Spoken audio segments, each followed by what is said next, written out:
యోహాను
సువార్త 11వ అధ్యాయము 40వ వచనాన్ని ఈ పూట వాక్య ధ్యానంగా మనము ధ్యానం చేద్దాము. అందుకు యేసు నీవు నమ్మిన ఎడల దేవుని మహిమను చూచెదవని నేను నీతో చెప్పలేదా అని అనెను. దేవునికి స్తోత్రం. హల్లెలూయా. స్క్రీన్లు పెట్టి మందిరాలు కట్టి స్క్రీన్లు పెడుతున్నారు. స్క్రీన్లు పెడితే నువ్వు స్క్రీన్ మీద నీవు ఆర్టిఫిషియల్గానే నువ్వు వాక్యాన్ని వింటావు, కానీ దేవుని యొక్క సహజ సిద్ధమైన ఆ దేవుడు సిద్ధపరిచినటువంటి ఆ జీవము కలిగిన మాటలు నువ్వు వినలేవు. ఆ మందిరంలోకి వెళ్ళినప్పుడు ఆ దేవుని సేవకుని మరుగుపరిచి ప్రభువారు సేవకుని యొక్క ముఖాంతరం మీదుగా మాట్లాడే మాటకిని స్క్రీనుల మీద ఉండి వినే మాటలకిని చాలా వ్యత్యాసం ఉంది. చాలా వ్యత్యాసం ఉంది. ఎంతటి వ్యత్యాసం అంటే అది అనుభవించిన వాళ్ళకి తెలుస్తుంది అంతే. జీవం కలిగిన మందిరాన్ని నమ్మాలి, జీవం కలిగినటువంటి వాక్యాన్ని నమ్మాలి. జీవం కలిగిన వాక్యము. యోహాను సువార్త 1వ అధ్యాయము 1వ వచనాన్ని చదువుదాం. ఆదియందు వాక్యముండెను, వాక్యము దేవుని యొద్ద ఉండెను, వాక్యము దేవుడై ఉండెను. దేవుడై ఉన్నటువంటి వాక్యము తను ఏర్పరచుకున్న సేవకుని ద్వారా నేరుగా పాళెములో ఉన్న ప్రజలతో మాట్లాడాడు మోషే. మధ్యలో మరలా ఏమీ స్క్రీన్లు అవి పెట్టలేదు, మధ్యలో మరలా స్క్రీన్లు పెట్టలేదు, లేకపోతే మరొక ఎలక్ట్రానిక్ మీడియాని పెట్టలేదు. పాళెములో ఉన్న ప్రజలతోటి మోషే ముఖాంతరం మీదుగా నేరుగా ప్రభు మాట్లాడాడు. సినాయి పర్వతం మీదకి దిగివచ్చి, ఆ హోరేబు పర్వతం మీదకి దిగివచ్చి, అనగా మందిరములో ఉన్నటువంటి ఆ బలిపీఠము, మందిరములో ఉన్నటువంటి ఆ బలిపీఠమే ఒక సినాయి పర్వతం, ఒక హోరేబు పర్వతముగా దేవుడు చేసుకుని అక్కడికి దిగుతాడు.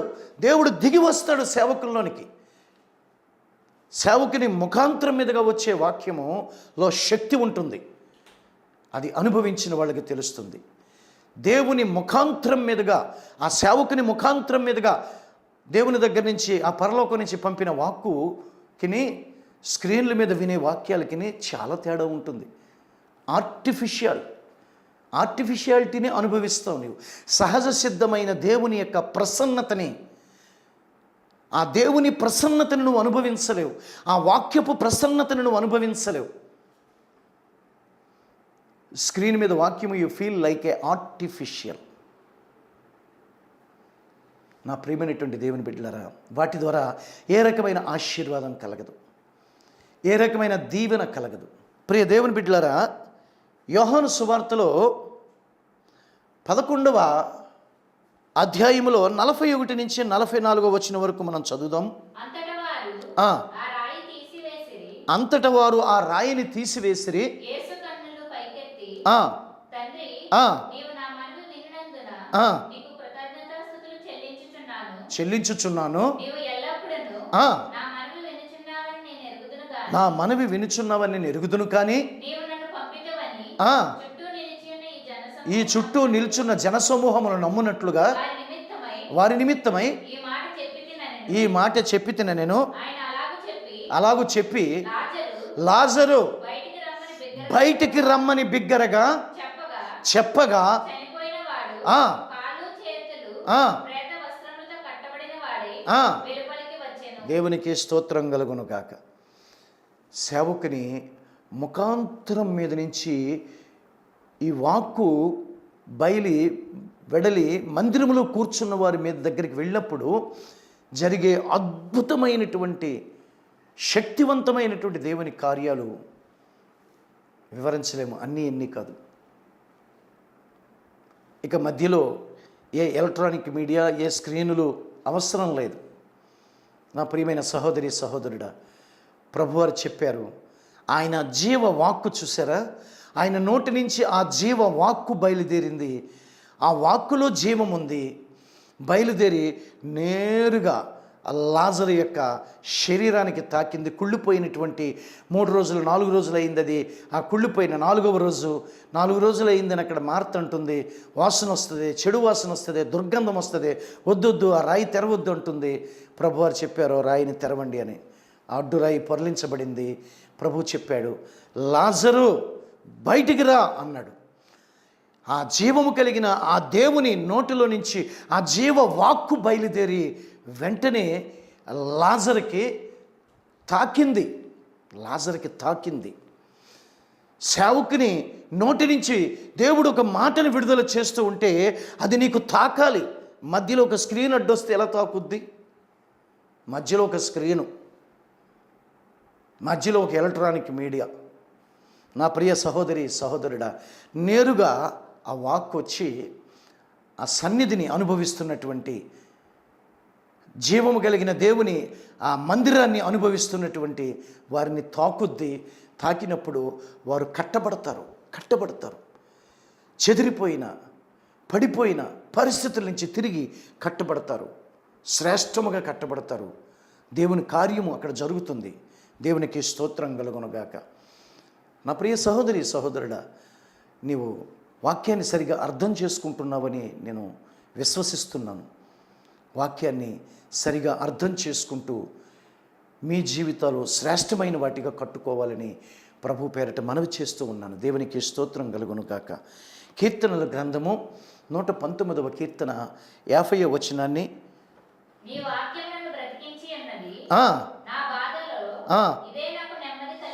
దేవుని వాక్యము జీవము కలిగిన వాక్యము మనల్ని బ్రతికిస్తుంది. లాజర్ని బ్రతికించింది. మన జీవితాలని మనల్ని కూడా బ్రతికిస్తుంది. ఆ చనిపోయిన అనుభవాల్లో నుంచి తిరిగి బ్రతికిస్తుంది. జీవోత్సవములాగా బ్రతుకుతున్నావేమో, పరిస్థితులు అన్నీ కూడా చేజారిపోయి ఆదుకునేవాళ్ళు లేక, ఆదరించేవాళ్ళు లేక, పలకరించేవాళ్ళు లేక, సహాయపడేవాళ్ళు లేక నిస్సహాయ స్థితిలో ఉన్నవేమో. నా ప్రియ సహోదరి సహోదరుడా, నిశ్చయముగా నీ కొరకు దేవుడి వాక్కును పంపిస్తున్నాడు. దేవుడి వాక్యము బ్రతికిస్తుంది,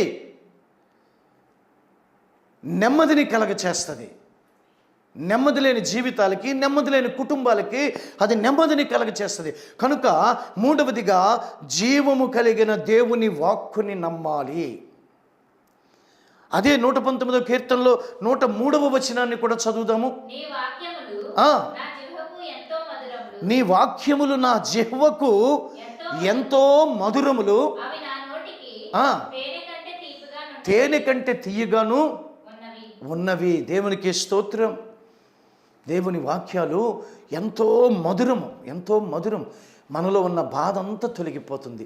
ఆ మనలో ఉన్నటువంటి ఆ చేదు అనుభవాలు తొలగిపోతాయి. మనలో ఉన్నటువంటి విషపూరితమైనటువంటివి, మనకి కీడుని కలగచేసేవి, హానిని కలగచేసే విషపూరితమైనవి ఏమున్నా కానీ అవన్నీ తొలగిపోతాయి. మధురముగా నీ జీవితం మార్చబడుద్ది.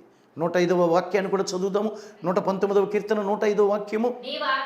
నీ వాక్యము నా పాదములకు దీపమును నా త్రోవలకు వెలుగునై ఉన్నది. దేవుని వాక్యము ప్రియ సహోదరి సహోదరుడా, ఎన్నో పర్యాయాలు ఈ వాక్యాన్ని విన్నావు, ఈ వాక్యం మీద ఎన్నో పాటలు పాడావు. కానీ ఈ వాక్యపు యొక్క విలువ నీ జీవితంలోనికి ఆస్వాదించావా? దేవుని వాక్కులు నీ యొక్క పాదాలకి దీపములు వంటివి, నువ్వు నడిచే మార్గానికి వెలుగు వంటిది. చీకటిలో ఉన్నవేమో, చీకటి కార్యాల మధ్యన ఉన్నవేమో, పాపములో ఉన్నవేమో, పాపపు కార్యాల మధ్యన ఉన్నవేమో, రహస్య పాపాల మధ్యన ఉన్నవేమో, నీ మీద దోషము, నీ మీద శాపము ఏలుబడి చేస్తామందేమో. దేవుని వాక్కు నువ్వు నమ్మితే నీ జీవితాన్ని తారుమారు చేసేస్తుంది, నీ జీవితాన్ని అద్భుతంగా మారుస్తుంది.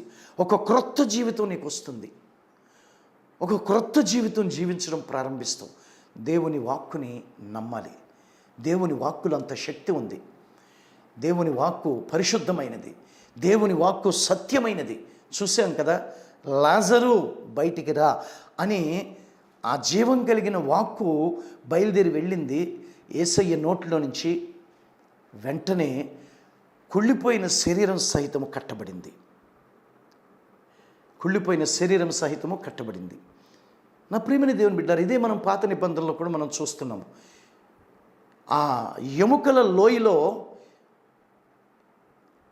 దేవాది దేవుడు తను ఏర్పరచుకున్నటువంటి ప్రవక్త అయినటువంటి యెహెజ్కేలుతోటి, యెహెజ్కేలు పలుకు, నీవు ప్రవచించు, ఆ ఎండిపోయిన ఎముకలు తిరిగి మళ్ళీ జీవిస్తాయి, నువ్వు ప్రవచించు అని ఆయన చేత ప్రవచింపచేస్తే, సేవకుడు ప్రవచిస్తే, దేవుడు సెలవివ్వగా, నా ప్రియమైన దేవుని బిడ్డలారా, సేవకుడు ప్రవచించాడు. ప్రవచిస్తే ఆ ఎముకలన్నీ, ఎండిపోయిన ఎముకలన్నీ కూడా ఒక మహాసైన్యముగా లోయలో మనకి కనిపిస్తాయి. అదే యేసుక్రీస్తు ప్రభువారు క్రొత్త నిబంధనలో లాజరు బయటికి రా, 4 రోజులు అయిందండి పాతిపెట్టి, 4 రోజులైంది సమాధిలో పెట్టి, 4 రోజులకి శరీరం కుళ్ళిపోద్ది, డీకంపోజ్ అవుద్ది. నా ప్రియమైన దేవుని బిడ్డలారా, చర్మం అంతా పగిలిపోయి అంత దాంట్లో ఉన్న ద్రవాలన్నీ కారిపోతాయి, ఆ శరీరానికి చిల్లులు పడిపోతుంది, రంధ్రాలు పడిపోతుంది, అందులో ఉన్న ద్రవం అంతా కూడా ఆ వ్యర్థ ద్రవాలన్నీ కారిపోతాయి. నా ప్రియ సహోదరి సహోదరుడా, అటువంటి పరిస్థితిలో ఉన్నటువంటి లాజర్ని దేవుని జీవపు వాక్కు వెళ్ళి తాకింది. తాకిన వెంటనే ఆ వ్యక్తి కట్టబడ్డాడు, జీవించాడు. నీ కుటుంబం కట్టబడుతుంది, నీ పరిస్థితి కట్టబడుతుంది. దేవుని వాక్కు తాకే చోట ఉండాలి. నీవు దేవుని జీవం కలిగిన మాటలు, ఆ అపోస్తుల నోటి నుంచి విడుదలయ్యే మాటలు వినే చోట నువ్వు ఉండాలి. అటువంటి జీవపు వాక్కుని నువ్వు నమ్మాలి. అప్పుడు నీ జీవితం కట్టబడద్ది, నీ పరిస్థితులన్నీ కట్టబడతాయి, నీ పరిస్థితులన్నీ మెరుగవుతాయి, నీ స్థితిగతులన్నీ కూడా తారుమారు చేయబడతాయి. నువ్వు అద్భుతమైన సాక్షిగా నువ్వు నిలబడతావు. నువ్వు ఉన్న ప్రాంతంలోనే నిన్ను కొండ మీద కట్టిన పట్టణం వలె దేవుడు కడతాడు. అలాగనే నీవు ఉన్న ప్రాంతంలోనే తల ఎత్తుకునేటట్లుగా అక్కడే నీవు ఏ ప్రాంతంలో అయితే అవమానపరచబడ్డావు అక్కడే తిరిగి ఒక నూతనమైన ఘనతని నువ్వు పొందుకుంటావు, ఘనపరచబడతావు. కోల్పోయినవన్నీ తిరిగి నువ్వు పొందుకుంటావు. 1 జీవము కలిగిన దేవుని నమ్మాలి, 2 జీవం కలిగిన మందిరాన్ని నమ్మాలి, 3 జీవము కలిగిన వాక్యాన్ని, దేవుని వాక్యాన్ని నమ్మాలి. దేవునికి స్తోత్రం, హల్లెలూయా. 4వది రక్షణ బాప్తిజమును నమ్మాలి. 4వది రక్షణ బాప్తిజాన్ని నమ్మాలి. స్తోత్రం కలుగునుగాక. నా ప్రియ సహోదరి, ఈ రక్షణ బాప్తిజం దగ్గరకు వచ్చేటప్పటికి నీవు అనేక వాయిదాలు వేస్తున్నావు, అనేక పర్యాయాలు వాయిదాలు. రేపు ఏమి సంభవించునో నీకు తెలియదు ప్రియ సహోదరి సహోదరుడా. ఇదే మిక్కిలి అనుకూల సమయం, ఇదే అనుకూలమైన దినము, ఇదే అనుకూల సమయము. ఎందుకు నువ్వు ఆలోచించట్లేదు? ఎందుకు వాయిదాలు పెడుతున్నావు? రక్షణ బాప్తిజాన్ని నమ్మి తీసుకోవాలి. నీవు దేవుని యొక్క సొంత కుమారుడుగాను సొంత కుమార్తెగాను మార్చబడాలి. దేవునికి స్తోత్రం, హల్లెలూయా. నా ప్రియ సహోదరి సహోదరుడా, కీర్తనల గ్రంథంలో దావీదు రాసిన 21వ కీర్తన 5 నుంచి 7 వరకు చదువుదాము. నీ రక్షణ వలన నీ రక్షణ వలన అతనికి గొప్ప మహిమ కలిగెను. అతనికి గొప్ప మహిమ కలిగెను. గొప్ప మహిమ కలిగెను. గౌరవ ప్రభావములను గౌరవ ప్రభావములను నీవు అతనికి ధరింపజేసి ఉన్నావు. అతనికి ధరింపచేసి ఉన్నావు. నిత్యము ఆశీర్వాదకారకుడుగా నుండునట్లు నిత్యము కూడా ఆశీర్వాదకారకుడుగా ఉండునట్లుగా నీవు అతన్ని నియమించి ఉన్నావు. నీవు అతనిని నియమించి ఉన్నావు. నీ సన్నిధిని సంతోషముతో నీ సన్నిధిని సంతోషముతో అతన్ని ఉల్లసింపజేసి ఉన్నావు. అతన్ని ఉల్లసింపి చేసి ఉన్నావు. ఏలయనగా ఆ రాజు రాజు యెహోవా యందు నమ్మిక ఉంచుచున్నాడు. యెహోవా యందు నమ్మిక ఉంచి ఉన్నాడు. దేవునికి స్తోత్రం కలుగును గాక. హల్లెలూయా. ప్రేమైన దేవుని బిడ్డలారా, అతడు రక్షణ యందు నమ్మిక ఉంచాలి. రక్షణ తీసుకోవడం ద్వారా ఎన్ని ఆశీర్వాదాలు ఉన్నాయో మనకి ఆ యొక్క 21వ కీర్తనలో మనం చదువుతున్నాము. 1 నుంచి 4 వచనాలు కూడా చదువుదాము. యెహోవా రాజు ఆ నీ బలమును బట్టి సంతోషించుచున్నాడు. నీ బలమును బట్టి సంతోషించుచున్నాడు. నీ రక్షణను బట్టి ఆ అతడు ఎంతో హర్షించుచున్నాడు. ఎంతో హర్షించుచున్నాడు. హర్షించుచున్నాడు. అతని మనోభీష్టము నీవు సఫలము చేయుచున్నావు. ఆ అతని పెదవుల నుండి వచ్చిన ప్రార్థన నీవు మానక అంగీకరించుచున్నావు. శ్రేయస్కరమైన ఆశీర్వాదములతో నీవు అతనిని ఎదుర్కొనుచున్నావు. అతని తల మీద అపరంజి కిరీటము నీవు ఉంచి ఉన్నావు. ఆయుష్ నిమ్మని అతడు నిన్ను వరము అడుగగా నీవు దానిని అతనికి అనుగ్రహించి ఉన్నావు. సదాకాలము నిలుచు దీర్ఘాయువు నీవు దయచేసి ఉన్నావు. దేవునికి స్తోత్రం. నీ రక్షణ వలన అతనికి గొప్ప మహిమ కలిగెను. రక్షణ వలన గొప్ప మహిమ. ఎటువంటి మహిమ? నా ప్రియ సహోదరులారా, మనం విన్నాము. గౌరవ ప్రభావములు కలిగేటటువంటి మహిమ. నిత్యము ఆశీర్వాదమునకు కారకుడుగా ఉండునట్లుగా చేస్తాడు దేవుడు. నీ సన్నిధి సంతోషముతోటి అతడిని ఉల్లసింప చేస్తావు. రక్షణ పొందితే అంత అద్భుతమైన ఆశీర్వాదం, గొప్ప ఆశీర్వాదం. రక్షణలో అంత గొప్ప మహిమ ఉంది. ప్రియ సహోదరి సహోదరుడా, రక్షణ తీసుకోవడానికి వాయిదా వేస్తున్నావు. చాలా సింపుల్గా చెప్పేస్తున్నావు. అది జరగాలి, ఇది జరగాలి, ఇది జరగాలి, అది జరగాలని గడిచిన కాలమంతా ఇదే సాకులు చెప్పుకుంటూ వాయిదాలు వేసుకుంటూ వెళుతున్నావు. నీ జీవితంలో, నీ కుటుంబంలో రేపేమి సంభవిస్తుందో నీకు తెలియదు. నేడే రక్షణ దినము. ఇదే అనుకూల సమయం. నా ప్రియ సహోదరి సహోదరుడా, రక్షణలో ఉన్నటువంటి గొప్ప ఆశీర్వాదాలు దేవుడు నీకు చూపిస్తున్నాడు. నీ రక్షణ వలన అతనికి గొప్ప మహిమ కలిగెను. గౌరవ ప్రభావములు, నువ్వు కోల్పోయినటువంటి గౌరవము, నువ్వు కోల్పోయిన మర్యాదలు, నువ్వు కోల్పోయినటువంటి ఆ ప్రాంతంలో విలువ అన్నీ తిరిగి మరలా నువ్వు పొందుకోగలుగుతావు. నీకు ఆ రక్షణలో అంత గొప్ప మహిమ ఉంది. ఆ మహిమ ద్వారా అన్ని ఆశీర్వాదాలు అనుభవించగలుగుతావు. నిత్యము ఆశీర్వాదమునకు కారకుడుగా ఉండునట్లుగా దేవుడు నిన్ను చేస్తాడు. సన్నిధి సంతోషంతో నువ్వు ఎల్లప్పుడూ ఉల్లసించేటట్లుగా దేవుడు చేస్తాడు. దేవునికి స్తోత్రం కలుగునుగాక. నీ రక్షణను బట్టి అతడు ఎంతో హర్షించుచున్నాడు. అతని మనోభీష్టము నీవు సఫలము చేయుచున్నావు. మనలో ఉన్నటువంటి మనోభీష్టము, మనస్సులో ఉన్న అభీష్టము, మనసులో ఉన్న కోరికలు తీరుస్తాడు. అతని పెదవుల నుంచి వచ్చే ప్రార్థన అతడు ఆలకిస్తాడు. శ్రేయస్కరమైన ఆశీర్వాదములు నీవు పొందుకోగలుగుతావు. నీ తల మీద అపరంజి కిరీటము. ఎంత గొప్ప ఆశీర్వాదాలు! నువ్వు రక్షణ తీసుకోకపోవటం వల్ల, బాప్తిజం తీసుకోకపోవటం వల్ల ఎన్ని గొప్ప ఆశీర్వాదాలు పోగొట్టుకుంటున్నావో 21వ కీర్తనలో 1 నుంచి 7వ వచనం దాకా చదువుకో ప్రియ సహోదరి సహోదరుడా. 1వ వచనం నుంచి 7వ వచనం దాకా చదువుకో. నీకు చదువు రాకపోతే ఎవరినైనా అడిగి తెలుసుకో. ఇక్కడ 21వ కీర్తనలోని 1 నుంచి 7 వచనాల వరకు ఏం రాయబడ్డాయో కొంచెం నాకు చెప్పు బాబు అని ఎవరినైనా అడిగి తెలుసుకో. నీవు బాప్తిజం తీసుకోవడానికి నువ్వు ఎన్ని ఆశీర్వాదాలు కోల్పోతున్నావో, ఎంత వెనకబడిపోతున్నావో నీకంటే వెనకాల దేవుడిని నమ్ముకున్నవారు, నీకంటే వెనకాల వచ్చి బాప్తిజం పొందినవారు, నీకంటే ముందుకి ఆశీర్వాదాలు వెళ్ళిపోవడాన్ని నువ్వు చూడట్లేదా? నీకు కనిపించట్లేదా? నా ప్రియ సహోదరి సహోదరుడా, 4వదిగా నీవు దేవుని యొక్క రక్షణని నమ్మాలి. దేవునికి స్తోత్రం. హల్లెలూయా. కీర్తన 125వ కీర్తన 1వ వచనాన్ని చదువుదాం. యెహోవా యందు నమ్మిక ఉంచువారు కదలక నిత్యము నిలుచు సియోను కొండవలే ఉందురు. దేవునికి స్తోత్రం. హల్లెలూయా. నిత్యము నిలుచు సియోను కొండవలే ఉంటారు. ఆయన యందు నమ్మిక, రక్షణ, బాప్తిజము నువ్వు తీసుకుంటే, మార్కు సువార్తలోని 16:16లో రాయబడిన మాటను కూడా మనం ఒకసారి చదువుదాము.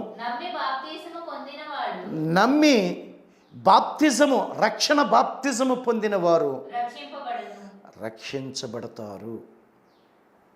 ఆమేన్.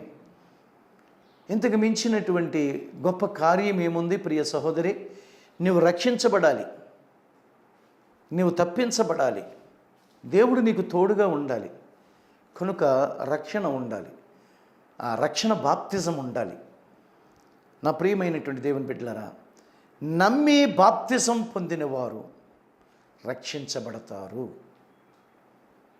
నీవు నమ్ము, విశ్వసించు, నీ ఆటంకాలన్నీ తొలగించుకో, నీ ఆలోచనలు పక్కన పెట్టు.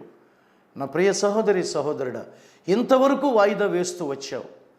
నీవు ఆయన సొంత కుమారుడిగా, సొంత కుమార్తెగా 21వ కీర్తనలో 1 నుంచి 7 వచనాల వరకు ఉన్న ఆశీర్వాదాలన్నీ నీకు కలగాలి అంటే,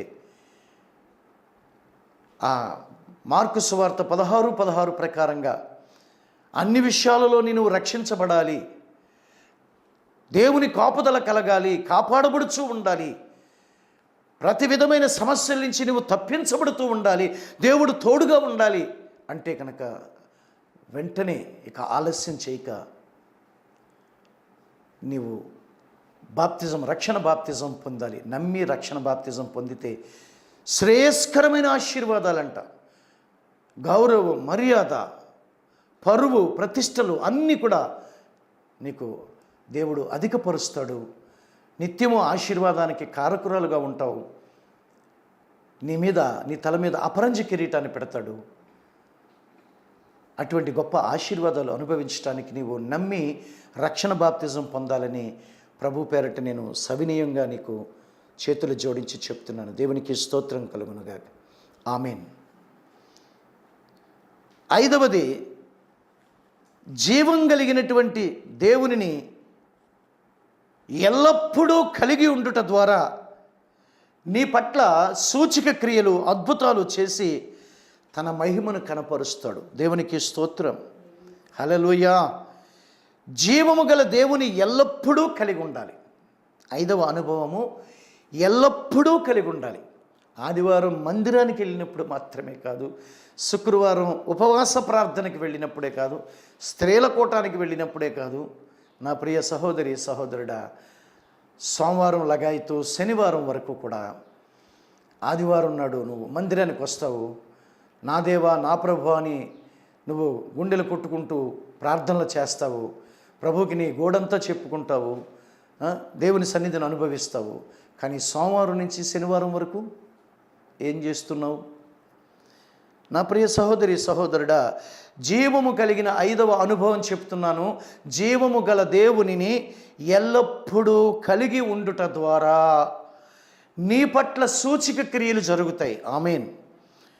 నీ పట్ల అద్భుతాలు జరుగుతాయి. దేవునికి స్తోత్రం. ఆమేన్. దేవుడు తన మహిమను నీకు కనపరుస్తాడు. దేవునికి స్తోత్రం కలుగునుగాక. నీవు నమ్మిన ఎడల దేవుని మహిమను చూచెదవని మూలవాక్యంతో ప్రభు ఈ పూట నీకు వాక్య ధ్యానాన్ని సంపూర్ణముగా నీకు వినిపింపచేస్తున్నాడు. నా ప్రియ సహోదరి సహోదరులరా, యోహాను సువార్తలో మనం 2వ అధ్యాయంలోని 11వ వచనంలో మనము ఈ మాటలు చూస్తాం కదా. గలిలయలోని యేసయ్య ఈ మొదటి సూచక క్రియను చేసి తన మహిమను బయలుపరిచాడు. దేవునికి స్తోత్రం కలుగునుగాక. మనం వింటున్నాం కదా, యేసయ్య కానా వివాహంలో యేసయ్య ఉన్నాడు అని దాని మీద పాటలు కూడా రాసి పాడతాంగా. నా ప్రియమైనటువంటి దేవుని బిడ్డలారా, ఎల్లప్పుడూ నీ జీవితంలో, నీ వ్యక్తిగతమైన జీవితంలో, నీ కుటుంబ జీవితంలో ఎల్లప్పుడూ దేవుని కలిగి ఉండే అనుభవాలు నీ ఎడల సూచక్రియలు చేస్తాయి, నీ ఎడల అద్భుతాలు జరిగిస్తాయి. నా ప్రియమైనటువంటి దేవుని బిడ్డలారా, అక్కడ కానా వివాహంలో ప్రభువారు ఉన్నారు. ఆయన ఒక అద్భుతమైన సూచక్రియను చేశారు. అక్కడ ఆ ఊరు వివాహంలో యేసు ఉన్నాడు కనుక ఒక అద్భుతమైన సూచక్రియ చేశాడు. తన మహిమను బయలుపరిచాడు. అక్కడ దేవుని మహిమ ఆ స్థలములో బయలుపరచబడింది. దేవునికి స్తోత్రం కలుగునుగా. హల్లెలూయా. ప్రవక్త అయినటువంటి మీకా ద్వారా కూడా దేవుడు మాట్లాడుతూ 7వ అధ్యాయంలోని 15వ వచనం ఈ విధంగా అంటాడు. ఏమని? ఐగుప్తు దేశములో నుండి నీవు వచ్చినప్పుడు జరిగినట్లుగా నేను జనులకు అద్భుతములను కనపరుతును. నీకును నీ కుటుంబమునకును ప్రభువైన యేసయ్య తన అద్భుతములను కనపరుచునుగాక. ఆమేన్. అద్భుతములను కనపరిచెదను అంటున్నాడు ప్రవక్త అయిన మీకా ద్వారా. ఎప్పుడు? నీవు ఎల్లప్పుడూ ప్రభువుని కలిగి ఉండాలి. అహర్నిశలు ప్రభు యొక్క ధ్యాస నీలో ఉండాలి. నీ హృదయంలో ఎల్లప్పుడూ ప్రభు ధ్యాస ఉండాలి. నీ ఆలోచనలో ప్రభు ధ్యాస ఉండాలి. నీ ప్రతి నడవడికలోని ప్రభు యొక్క ధ్యాస ఉండాలి. అడుగు తీసి అడుగు వేస్తే ప్రభు యొక్క ధ్యాస నీకు ఉండాలి. ఎల్లప్పుడూ ప్రభువుని కలిగి ఉండాలి. ఇది ఒక గొప్ప అనుభవము. ఈ అనుభూతిలోకి వచ్చి చూడు, ఈ అనుభవాన్ని నేర్చుకుని చూడు. ఎల్లప్పుడూ ప్రభువుని కలిగి ఉండటం వల్ల కలిగే ఆ అద్భుతమైన మేలులను నీవు అనేకమైనవి వివరించలేకపోతావు సన్నిధానంలో. అంత అద్భుతమైన సాక్షిగా దేవుడు నిలబెడతాడు. అద్భుతాలు కనపరుస్తాను నీ ఎడల అంటున్నాడు ప్రభువారు. ఐగుప్తు దేశంలో నుంచి వచ్చేటప్పుడు ఎన్ని అద్భుతాలు చేశాను, అలాగే నీ ఎడల నేను అద్భుతాలు కనపరుస్తాను అంటున్నాడు. ఇది దేవుని వాగ్దానము, ప్రవక్తతోటి నీకు ఇస్తున్న వాగ్దానము. నీ ఎడల అద్భుతాలు కనపరచాలని దేవుడు ఇష్టపడుతున్నాడు, ఆశపడుతున్నాడు. ప్రియ సహోదరి సహోదరుడు, నిర్లక్ష్యపరచుకోకు, అనాలోచనగా ఉండొద్దు. నువ్వు నిర్లక్ష్యపరచుకోవద్దు. ఈ వాక్యాన్ని జాగ్రత్తగా ధ్యానం చెయ్యి. ఎల్లప్పుడూ దేవుని కలిగి ఉండు, ఎల్లప్పుడూ దేవుని కలిగి ఉండు. ఈ దేవుని ధ్యాస ఎల్లప్పుడూ నీలో ఉండాలి. దేవుని నింపుకో, ఎల్లప్పుడూ నింపుకో. అద్భుతాలు కనపరుస్తాడంట. తలలు వంచండి, ప్రార్థన చేసుకుందాం. పరిశుద్ధ ప్రేమ స్వరూపినికి స్తోత్రమయ్యా తండ్రి. నాయన ఇంతవరకు దైవ సేవకులు చెప్పిన వాక్యం నిమిత్తం ప్రతి ఒక్కరి హృదయంలో తండ్రి వాక్యం ధ్యానించుకుంటూ ఆ వాక్యానుసారం ప్రతి ఒక్కరూ నడవటానికి కృప చూపబడుచున్నాను. వాక్యం ప్రతి ఒక్కరి జీవితంలో దేవా తండ్రి వాక్యానుసారంగా ప్రతి ఒక్కరూ నడవటానికి కృప చూపి సహాయం దయచేయమని యేసు నామములో అడిగి వేడి పొంది ఉన్నాము తండ్రి.